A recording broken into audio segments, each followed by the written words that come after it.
Bienvenidos nuevamente. Hoy les voy a tratar el tema de enfermedad respiratoria.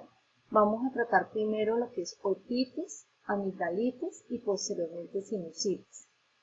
¿Por qué vamos a tratar la enfermedad respiratoria? Porque son de las enfermedades más comunes en los niños. La mayoría de estas afortunadamente son virales, pero yo quiero que tengan en cuenta que muchos de los pacientes con patología viral terminan con tratamiento antibiótico. Se han hecho estudios y se ha visto que el 60% de estos antibióticos no se necesitaban y los otros que necesitaban antibiótico, un 30% de estos lo están recibiendo de manera inadecuada, en la dosis que no es, la cantidad de vidas que no es, o se ha escogido un antibiótico que es inadecuado dependiendo de la patología del paciente. Vamos a hablar de enfermedad respiratoria. Ahorita vamos a empezar con otitis, pero yo les quiero recordar qué es la estrategia de IEPI. Es atención integral a las enfermedades prevalentes de la infancia. Nosotros trabajamos en forma de semáforo, es decir, que si clasificamos algo como rojo, tiene que irse ese niño inmediatamente a hospitalización o a remisiones con otros especialistas, o sea, tenemos que actuar inmediatamente.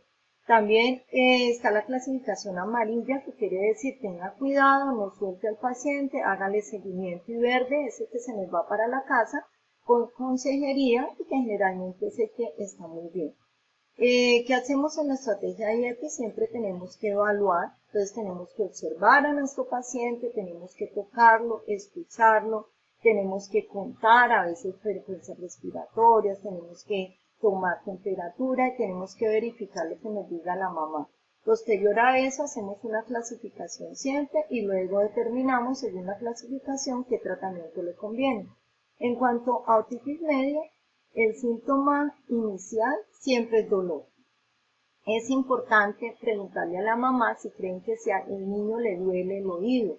¿Cómo hace el niño? Que generalmente se toca o dice me está doliendo, pero los lactantes no lo pueden hacer, entonces algunas veces es más complicado con los pequeñitos que no hablan, dejan de comer, lloran mucho, o a veces las mamás que son muy curiosas con sus niños notan que este niño se está dando golpes contra la almohada o contra la camita.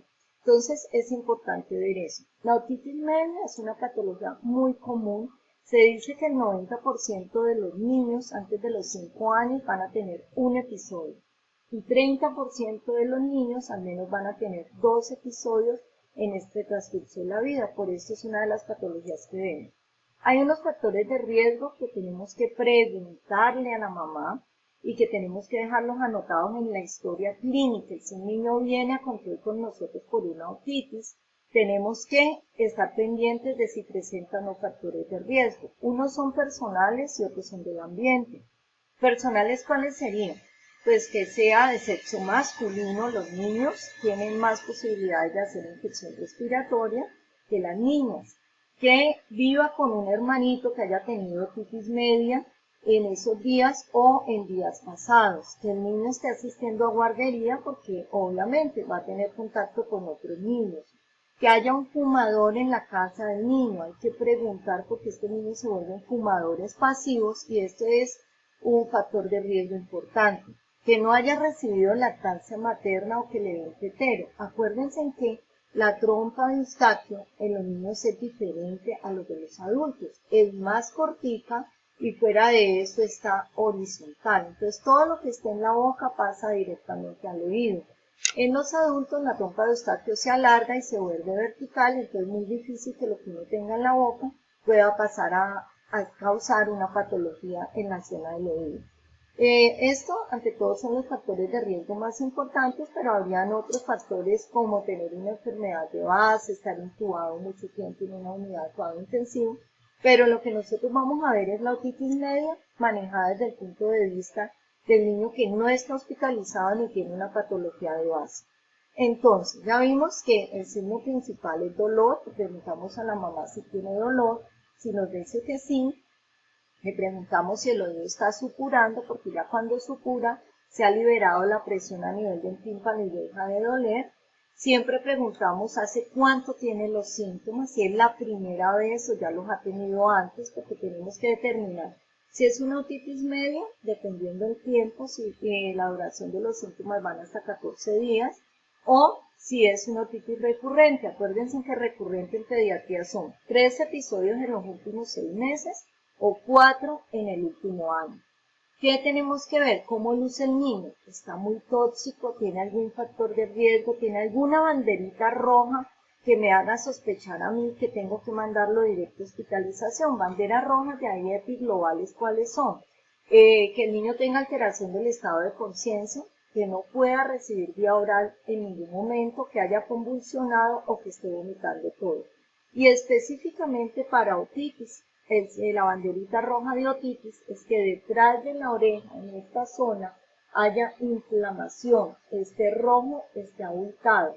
Entonces, ese es un signo para nosotros que se los voy a mostrar acá, de que el niño está presentando una mastoiditis. Es gravísimo, este paciente se va inmediatamente a hospitalización, no lo puedo dejar en la consulta porque tengo riesgo de complicaciones mayores, de complicaciones del sistema nervioso central, meningitis, encefalitis, trombosis de seno venoso. Entonces este niño, si yo lo remito y es fácil conseguir una ambulancia, se va con sus líquidos, se va en su transporte. Pero si se va a demorar mucho tiempo en llegar a la remisión, yo le tengo que empezar antibiótico inmediatamente. Los gérmenes más comunes de la otitis siguen siendo Haemophilus influenza, neumococo y la Moraxella catarrhalis. Si ya el niño tiene patología de base, a veces hay gran negativos o pseudomonas, pero no es el caso del paciente que sospechamos. Entonces este niño sería remitido urgente con una cefalosporina de tercera. Ceftriaxone sería la elección, 100 miligramos por kilo dosis, y lo mandamos a hospitalizar. Entonces ya sabemos que una de las clasificaciones AIEPI es la mastoiditis, que es una clasificación roja. Tenemos clasificación amarilla para otitis, que serían 3. Entonces, que yo tenga una otitis media crónica, hablo de crónica, todo lo que dura más de 14 días. Y ojo con este criterio, porque uno diría, si yo tengo un dolor de oído de más de 14 días, o encuentro a la otoscopia un oído rojo, o que está supurando este paciente de más de 14 días, uno siempre pensaría en poner un antibiótico vía oral, muy fuerte de tercera generación, generalmente si hablamos de una cefalosporina, pero curiosamente los estudios han mostrado que el manejo ideal de estos pacientes es con antibiótico tópico. Aquí, entonces, ¿qué hacemos? Si está supurando el antibiótico tópico, siempre es ciprofloxacina en gotas y lo mandamos a este paciente inmediatamente con el otorrino para que le haga seguimiento. Si está con una secreción, tenemos que enrollar una mecha y tenemos que secar el oído. Si tiene fiebre, manejamos la fiebre o el dolor. Generalmente en los niños con acetaminofén, la dosis va a 15 miligramos kilo dosis, cada 4, cada 6 horas. Lo que ya les había dicho, remitimos a infectología de otorrino y le damos señales de alarma. Si esto se inflama o se pone muy rojo, debe consultar inmediatamente. Hacemos seguimiento a los 14 días. Y obviamente tenemos que sospechar que no haya alguna inmunodeficiencia. Si la otitis media no es crónica, dura menos de 14 días, pero ya el paciente le ha dado más de 3 en los últimos 6 meses o más de 4 en el año, hablamos de una otitis media recurrente. Este niño también va a estudio con el otorrino, con infectología y le damos el tratamiento apropiado. Generalmente, como los gérmenes que vimos son hemófilos, influenza, neumococo o la Moraxella catarrhalis, el antibiótico de elección sigue siendo amoxicilina, lo damos a 90 miligramos por kilo día, cada 8 horas de 10 a 14 días.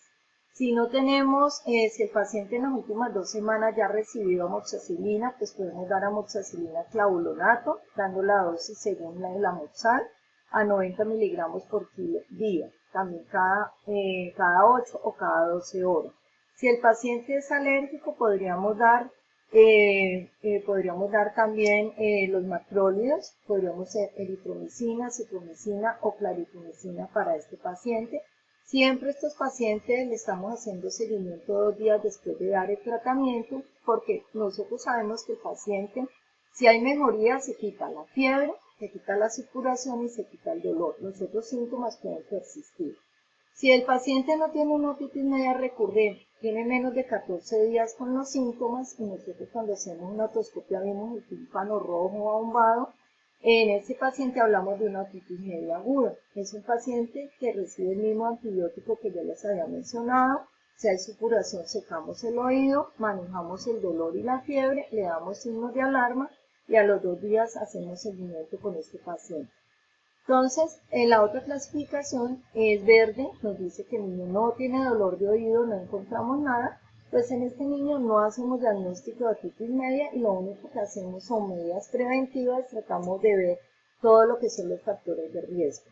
Cuando nosotros tenemos ya un niño que ha tenido una otitis media, que puede ser crónica, recurrente, otitis media aguda, estos pacientes vuelven a nosotros. ¿Qué hacemos nosotros en la consulta? Verificamos factores de riesgo para que los corrijan, damos signos de alarma y los revisamos que no lo tengan en el momento de la consulta, y lo otro, que hayan cumplido a cabalidad con el tratamiento antibiótico. Pero no se nos olvide que la otitis media se puede complicar a largo plazo con hipoacusia. Entonces tenemos que estudiar a estos niños, a todo el que haya tenido una otitis, le debemos mandar una audiometría, dependiendo de la edad, mandamos una audiometría por fuego condicionado, la audiometría normal que conocemos nosotros, y una impedanciometría para ver cómo está funcionando la trompa de Eustaquio, porque a veces queda con problemas y pueden quedar efusiones en el oído medio que alteran la función de la trompa de Eustaquio, o sea que hacemos también impedanciometría.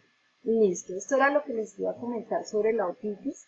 Es momento de que hagan una pausa, vayan a leer la teoría y hagan el ejercicio que les estoy dejando en la página de IEP Trainer está, o si no en el Padlet que yo les voy a mandar. El caso clínico es el de Karen y el ejercicio práctico es el que corresponde a otitis. Buenas tardes, nos veremos más rato. Gracias.